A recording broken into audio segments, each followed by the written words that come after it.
PDF, CDF, WTF.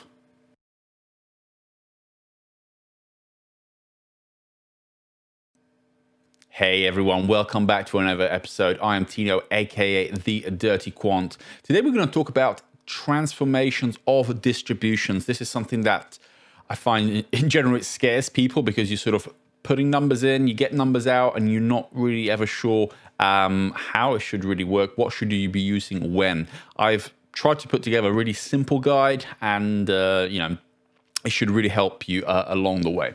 All right, so there's this PDF which I'll link down below.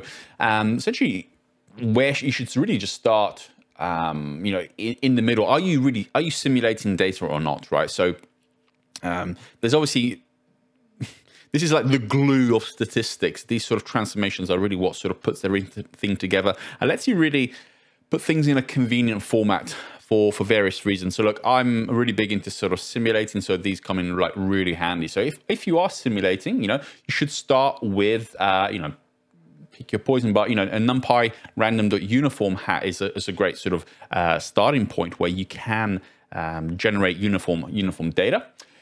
If you know the parameters you want to use with your target distribution, great. If no, go for the default. It doesn't really matter. Then just follow it here. Use your inverse CDF. Look, I know it's confusing. We'll have a practical example in the middle.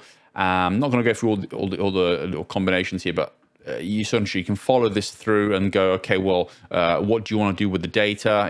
What format the data's in, and follow this through. And then there's a sort of the second page here where it shows you what space are each of these functions expecting the data in, and what space will they give you the data in. Space, I mean, like, does the data, is the data in the range of 0 to 1? That's the sort of the space that I mean, right? If you say, look, this is expecting data to be between 0 and 1, you put it in this little magic box, cool, and it comes out from -infinity to infinity. Probably doesn't mean much to you, but we'll try and remedy that, and the same for the CDF and the PDF as well, right? Pretty straightforward. Look, inverse CDF, obviously you can see there's a relationship there. But let's actually fire up a notebook and transform some data, get some visuals out, and we will make you a master in just a few minutes.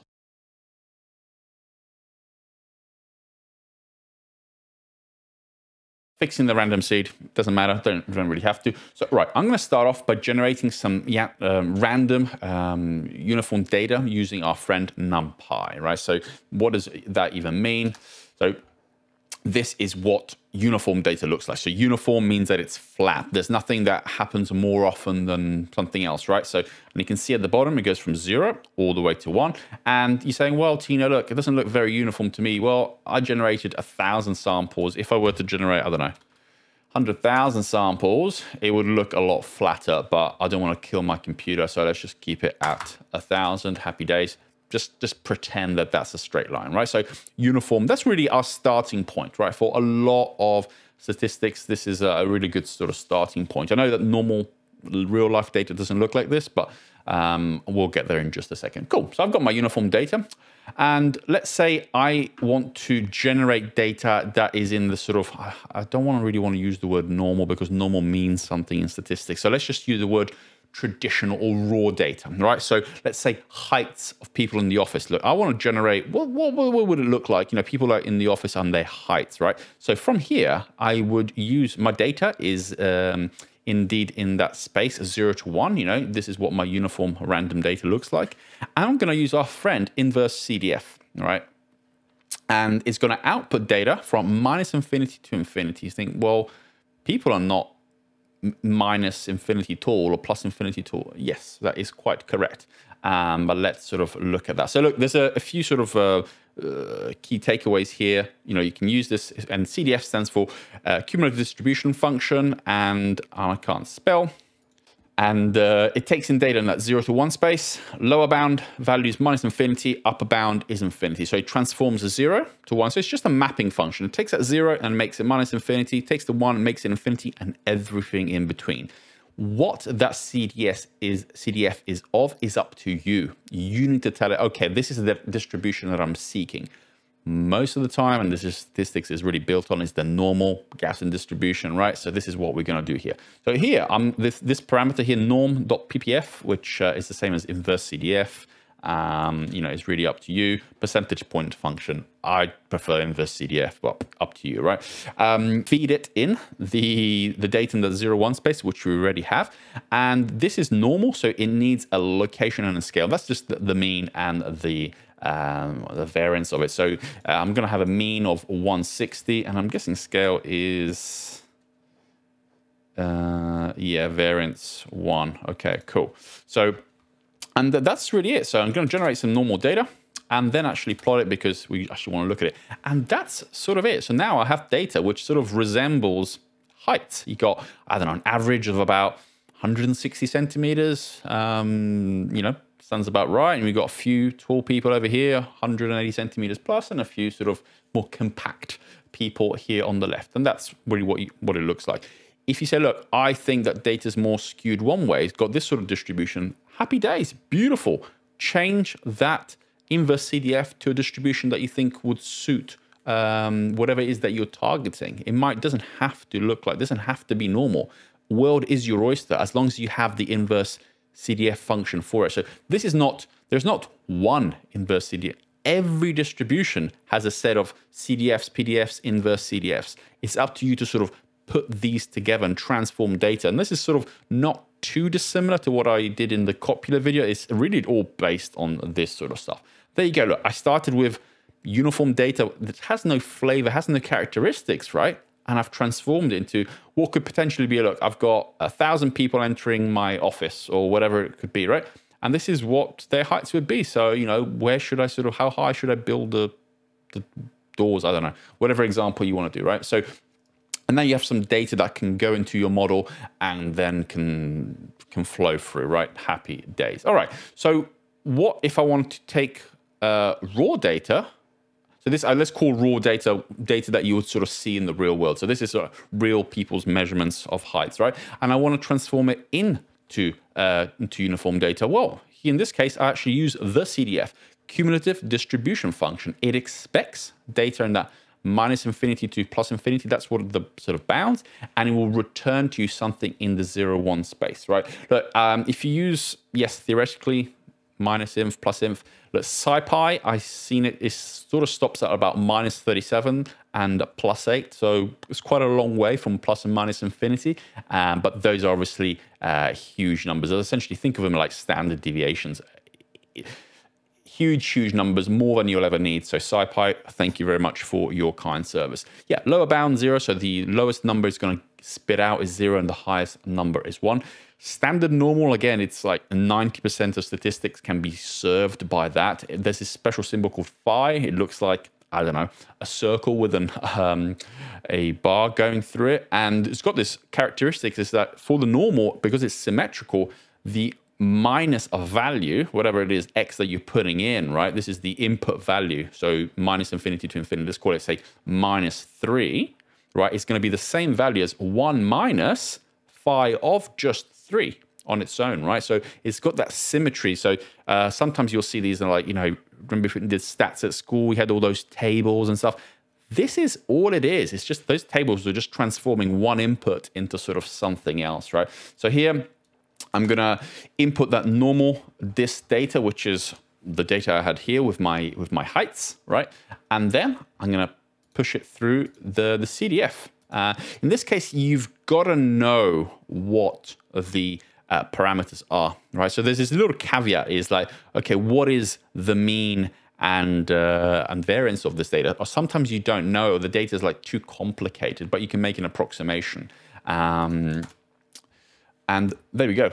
This is the output, and this should look exactly the same as our initial data. So because I've passed it essentially through one process and then back in through the same process backwards, and it should look exactly the same. So if you do not know what the distribution of the data is, you don't know the parameters, right? Here we're making everything parametric, life is easy. But in the real world, you don't know that. So what do?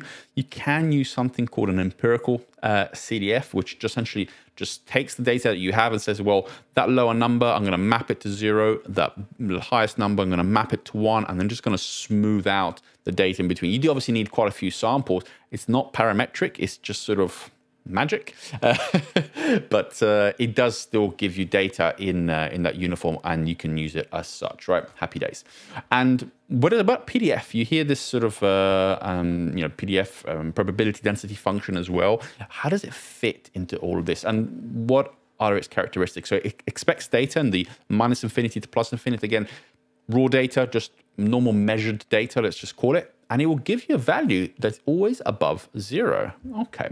So it's got this really close characteristic to the CDF. So the PDF, I'm going to say PDF, and it's the probability density function, is the derivative, essentially the slope, the angle of the CDF. And I'll show you just below what that looks like. So if the derivative of 1 is actually the you can actually integrate and go backwards, right? So if you can actually obtain the CDF by integrating the PDF, which is like, okay, that's great, because look, PDF is good, but I think CDF are better, and it's actually easier to obtain the PDF. So there's no closed form solution. What does that mean? You hear this word, it means there's no nice formula that you can complete. But look, most packages behind the hood have some sort of transformation that essentially is taking care of you. So, you can actually get the CDF of the normal. That's what essentially has been done for us by integrating that PDF. Output's always bigger than 0, and the area under the curve adds up to 1. So let's actually look at what that looks like. And there we go. Cool. So let's just make the screen a little bit smaller. Sweet. So top left, inverse CDF, and on the x-axis I've got the inputs between, let's call them 0 and 1, and essentially map to a value on the output. So if I have 0.6, pop, I go here, my output is 0.2, and as I go higher and higher, I tend towards infinity. Obviously this doesn't go to infinity, my screen isn't that big. And here we have essentially its companion. As you can see, it's actually the flipped version of that, where you've got, let's just say, -3 to +3 on the x-axis. So that's like your normal measured data. And essentially, I like to think of a CDF as like filling up, right? Because it goes from 0 all the way to the top. And really, CDF tells you what's the probability of you observing a number smaller than this, right? So 0, let's just say this is symmetrical, like this area down here, right? And we said that the PDF and the CDF, this one at the bottom, this one top right, they're related. If I go to 0, you go, well, what's the chance of observing a number smaller than this? So to the left, let's just see if I can draw. Nope. Let's see if I can, yes. What's the number, essentially, what's the area under the curve right here? And that's what the CDF gives you. So I can go to 0, go up, see where they meet. Let's just say that's close enough, 50, right? So essentially 50% of the numbers are smaller than that. If I keep going higher and higher and higher and higher and higher, let's say, essentially 3 is my limit, right? Just for this plot. 99% of all observation are going to be smaller than that. Let's just say, okay, wealth, you've got, I don't know, Bill Gates at one end, right? So Bill Gates would sit up here, because you could say, how many people are poorer than Bill Gates? And you go, well, 99.x, whatever percent. Essentially, pretty much everyone is to the left of his wealth. And that's really what the CDF is. You can think of it as like, lining everyone up, smallest to biggest, and then cutting it at some point and going, well, how many people are to the left and right?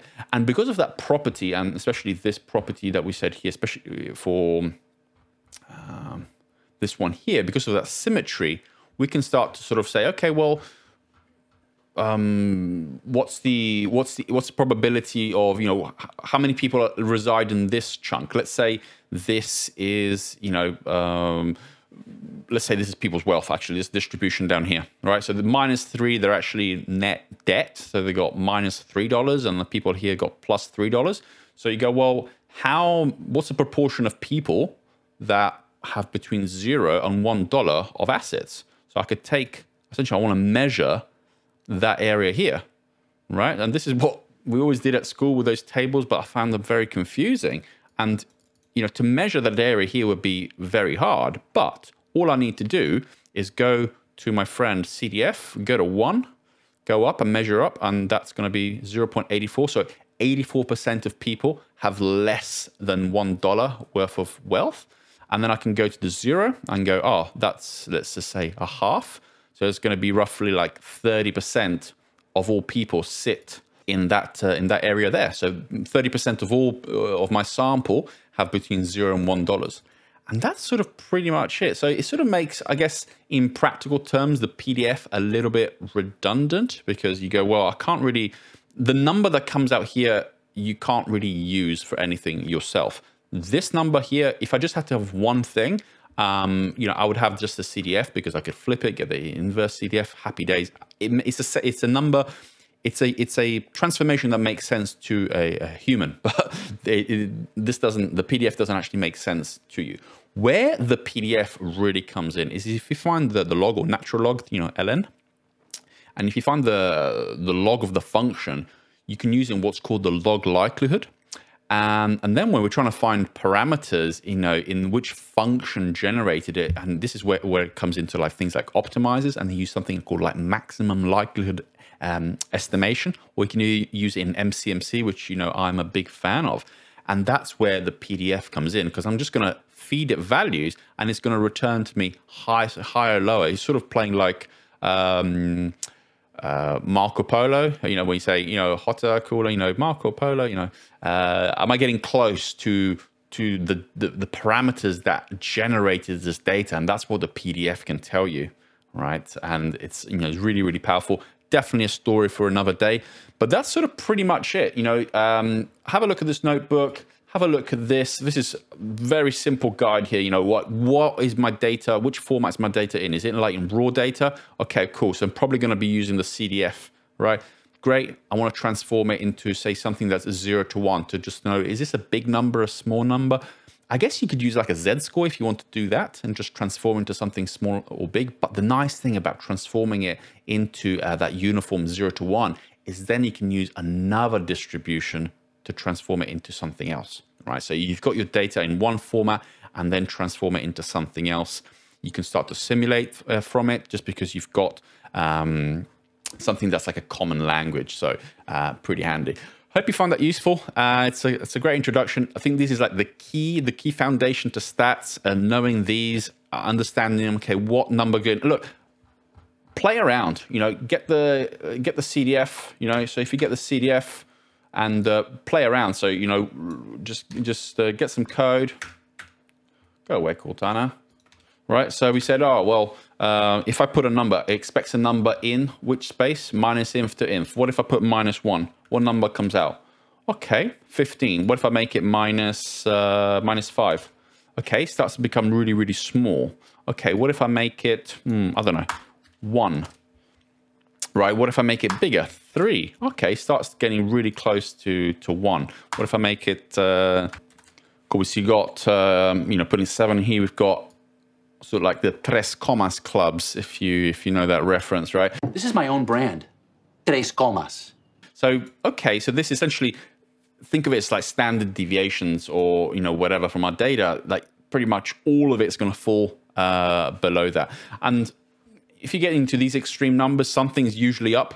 One thing I don't like is when people start to say, this was a 10 standard deviation event. It's like, well, it probably wasn't a 10 standard deviation event. It's very likely that you're measuring it wrong, because you just shouldn't be observing data, once every, collapse of the universe in like billion years time span. So there's probably some things up with your data, and we like to obviously use parametric data to make our life easier, but sometimes it just doesn't work. Bill Gates does not sit on the distribution of people's wealths, because he's just he is a 20 standard deviation or more sort of wealth. So it's probably not the right way of measuring it, right? That's it. All right. Hope you enjoyed the video. And this video today, we achieved our 1,000 subscribers. So thank you very much, whoever you may be. The channel is growing, and thank you everyone to keep watching. We've got some really exciting things coming up, and I'll keep you posted. All right. Cheers. Bye.